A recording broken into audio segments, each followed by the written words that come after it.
Therapy Thursday is an opportunity for us to share information with you about how you can be well. But sometimes we understand that therapy is an umbrella statement, we'll say. And that's why today we have a great conversation to dig a little bit more into specifics when it comes to the type of care that you might be able to receive, or maybe the goal, the end goal of what you're looking for. So with that, we bring in Jacqueline with new insights. Jacqueline, how are you? I'm good. How are you doing, Matt? I'm doing awesome, and I appreciate this conversation. We've got a lot of great stuff that we're covering today, right? Yep. Okay, so we have people, and they say, you know what? I hear Matt talking about Therapy Thursdays. I hear him talking about New Insights, LLC, and it's just not for me. There's nothing that I'm good. I'm good. I've got friends I can talk to if I need to, right? But what you do is not just, I'll call it in a way that bartender listening, right? Yeah. Where you're like, oh yeah, listen, oh, here's what I think you should do. Mm-hmm. It's not that at all. You have so many different techniques. So kind of give me an overview of the techniques as a whole, and then we'll dig a little bit more specific. Yeah, so there's a lot of different techniques that therapists actually use. CBT, cognitive behavioral therapy, is the one that is kind of the foundation to most of what we do. There's different techniques and they all work together. They don't conflict, but sometimes there's different ways at getting at stuff.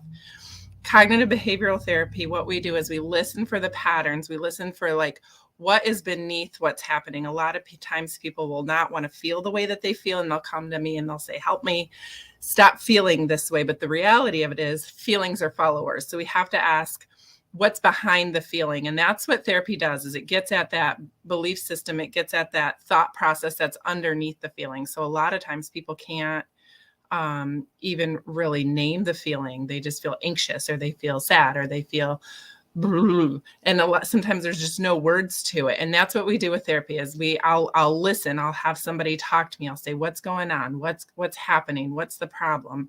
And I'll just have them talk to me. And then I'll kind of pick out the different themes of what they're saying. And then we can really kind of start digging into how to not have to feel that way. We can always talk about how to cope with the feelings. That's a different technique and it works. But therapy really helps you to not have to feel that way to begin with. Yeah. And that's a good thing. And that's the one that, like you said, we mostly hear about, but there's some things that maybe we've heard about in our life as we kind of grow up. Be like, oh, sit up straight, or, whatever it is. And a lot of times it's nonverbal. So yes, there's a type of therapy that kind of addresses that too, right? Mm-hmm. Yep.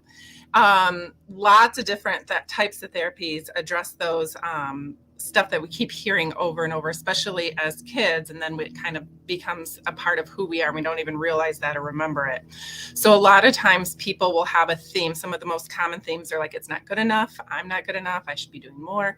I'm alone. I'm abandoned. A lot of times people don't realize that that's really what's happening until you just say it right there. And when it is what's happening, people will feel it. You'll see, or I'll see when I'm in a therapy session, their eyes get big and they go, yes.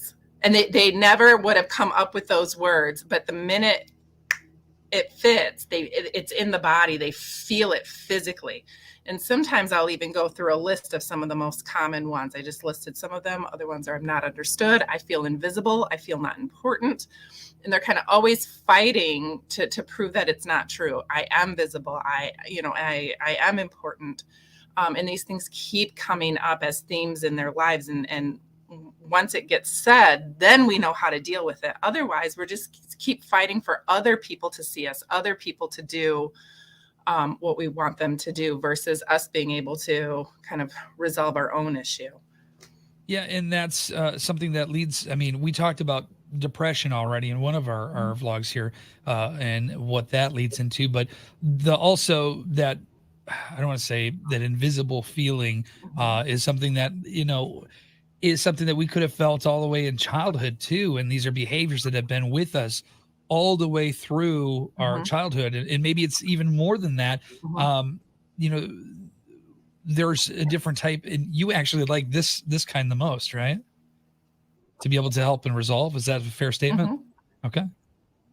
Yeah. And that's where we start going in and really kind of healing some of those. They're kind of called core wounds or belief systems. And there's different words kind of depending on which therapy technique we're using. Inner child healing is one of them, where we really kind of talk about where did that come from. And a lot of times people will say, I feel like I'm 5 again, or I feel like I'm 15 again. And that's the moment, we got to go back and we got to deal with what happened. A lot of times people don't want to go back, or they'll think that they have dealt with it. And maybe they have dealt with it in a way that it's put away enough that they can function. But when you keep feeling, when you can put like an age to how you feel, that's where inner child healing is going to be a really helpful technique. And it's that pattern of communication. It happens a lot. A very easy example is when adults go back and they're like holidays, and they're dealing with their family, they're communicating with their family, and sometimes their parents or older siblings are still treating them like a child, and so then they're responding like a child, and that can it's just that pattern of communication. Sometimes it's really hard to break out of that, and therapy can really help with that. Other times, inner child healing can be helpful with abuse situations or emotional hurts that are kind of just still sticking with you. And it's a lot of imagery. And it's a technique where we go back and we actually kind of talk to that inner child and heal them and give them and meet their needs as the adult in that child's life now. It's kind of difficult to explain until you're kind of in it and going through it. But it's that hurt, we just go back and heal it. And it's comes back to those cognitive beliefs, those, I'm not good enough. It's never good enough. I'm always trying to prove myself, looking to be seen, looking to be validated, trying to prove that I'm not abandoned or that I am lovable. Do you feel like, I don't know if this is going to be a fair statement, but I feel like I'll use the I feel statement here. Yep. I feel like there are certain times that when you go through those type of traumas, a lot of times we don't even realize there are certain things we would necessarily black it out a little bit, almost block it out. And then bringing this up is kind of that, we'll say, taking off the Band-Aid to let the wound healed, if you will, if that makes sense. Is that a fair statement? Yeah, those emotional hurts, the brain doesn't know the difference between a physical hurt and an emotional hurt. And so it responds exactly the same. And so an emotional trauma, an emotional hurt is exactly the same as a physical hurt and trauma. We're going to talk a lot about trauma in the next session, or in the next vlog here. But when trauma happens, we get that fight, flight, or freeze response. And that's a chemical response where the chemicals are coming to the brain and trying to save and heal that wound immediately. And what happens is the logic part of the brain, the words part of the brain actually turns off. We can do MRIs and show that the logic words part of the brain turns off. And that's what you're talking about, that piece where the words just don't come. We stuff it away. We put it away. We don't remember it. But the emotional part doesn't turn off.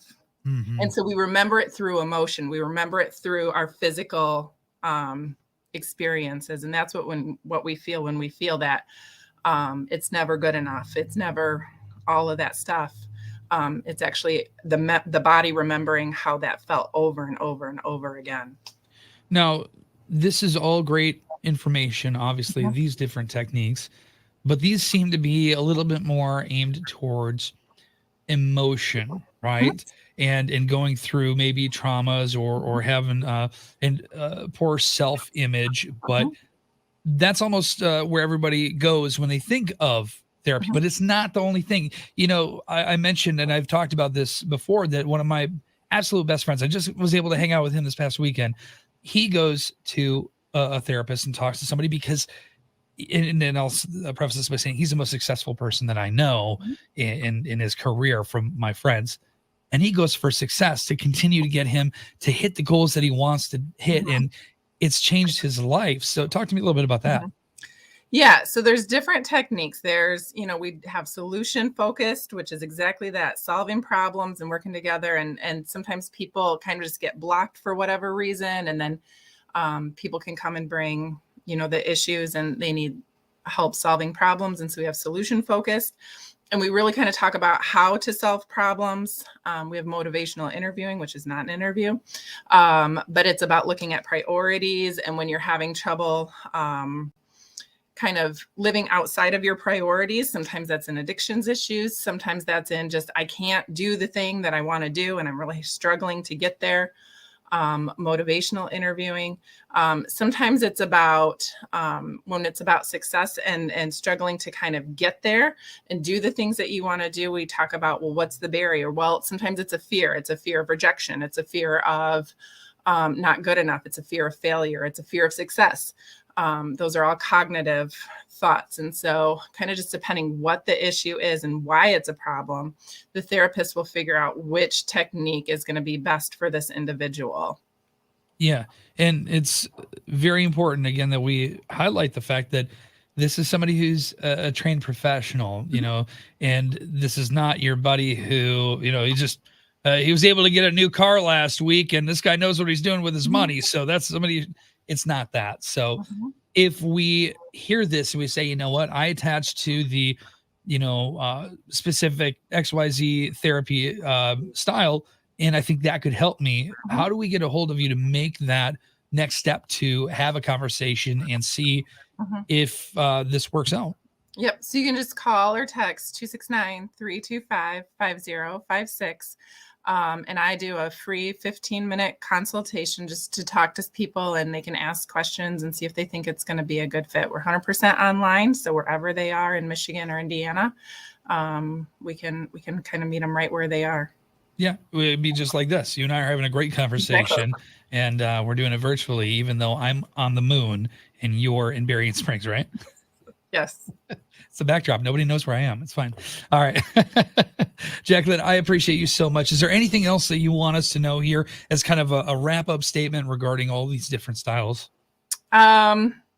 It's about those patterns. You'll find that it's the same pattern over and over and over when we start looking. And it's those belief systems that kind of just keep getting in the way of you being able to get what you want, get that success, the success in work, the success in relationship, the success just even with how you feel about yourself. It's going to be the same pattern over and over. And when we can figure out what that is, then we can go deal with it, get that out of the way, and get you to meeting the goals that you're wanting to meet.